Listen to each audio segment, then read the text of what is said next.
The Reality of Being, Chapter 3, Summary. In this summary, I will go over the core principles of this chapter, and we will quickly unpack each point here to give you an overall understanding of this chapter. Let us begin. Am I convinced of the uselessness of everything I believe I know? Truth cannot be thought. Not knowing, discarding everything is the highest form of thinking. Sensation is an instrument of knowledge, of contact with myself. I need to feel the presence of the spiritual in me. The spirit penetrates matter and transforms it. I need this act itself to be spiritualized. Relation is contact, a direct contact on the same level with the same intensity. Feeling is the essential instrument of knowing. The first principle, which is, am I convinced of the uselessness of everything I believe I know? We need to be able to see how thinking is just a function that is used to situate and explain, but it doesn't necessarily constitute to your direct experience. So you can think about something, memorize something, have something in your head, but it doesn't mean you're experiencing it. It is just accumulated knowledge with images, associations, and we want to fit these images, associations, thoughts into categories of the known. So we have to be able to see how this is useless in the development of our spirit. There is no possibility of anything new when we're constantly associating and identifying with this process. And the thinking process has to be seen as just a process. And when we come to understand that it is its own function and we can experience this function isolated, this will bring about a certain amount of stillness. This leads to the next point, which is the truth cannot be thought. So this comes into question, can you really admit that you are truly ignorant and that everything you believe is useless? You may say that you are, but deep down inside, you may not feel that because you value what you know. It comes with prestige, it comes with status, it comes with a certain look, and our entire lives, we are conditioned by this. But this is what limits our perception. The mass of memories and also all the while we may also seek to escape the thinking and find the truth and search for it. But then we also realize that we are taken by this I who is constantly searching and on the search for this knowledge, and that absorbs it and then categorizes it again. So we're lost in this trap of trying to know and trying to accumulate knowledge for our own sake. This leads to the next point, which is not knowing, discarding everything is the highest form of thinking.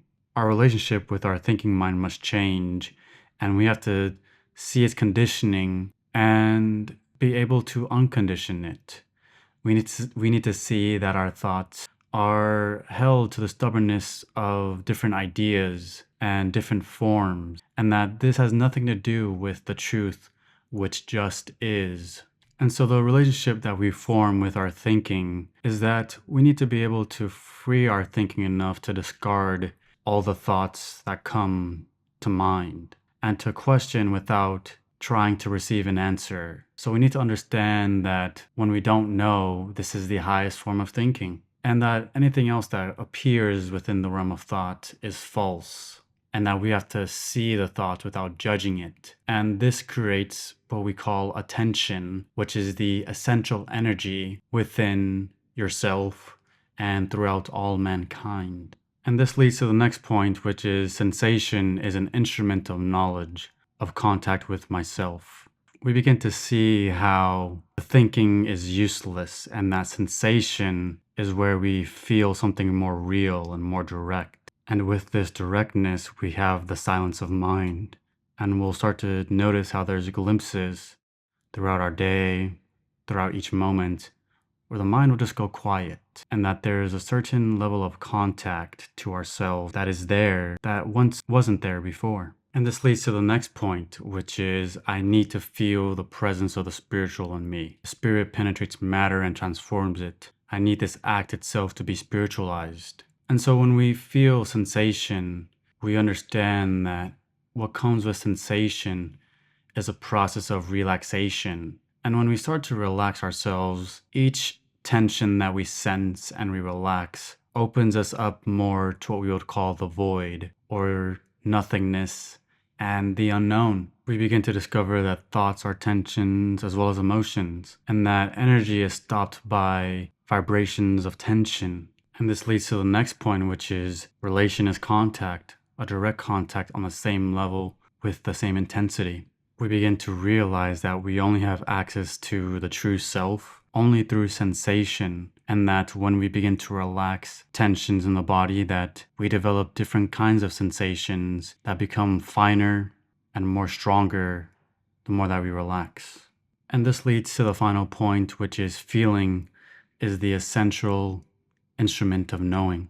This is where we begin to see the poverty and the weakness of all our feelings, that what we feel is very weak. It has no depth. There is no ability to transform because we cannot penetrate into the innermost parts of our being. And this is where the wish to be also comes from. And we see how difficult it is also to penetrate into the innermost parts of our being. So we tend to avoid our thoughts or emotions, or we tend to go against what is imprisoning us from really entering into the depths of being. And within ourselves can arise this inner dissatisfaction because we have nothing in ourselves that can really know. And so we have to begin to engage ourselves. And this is where the work begins and continues. Thank you for listening to the summary of The Reality of Being, Chapter 3.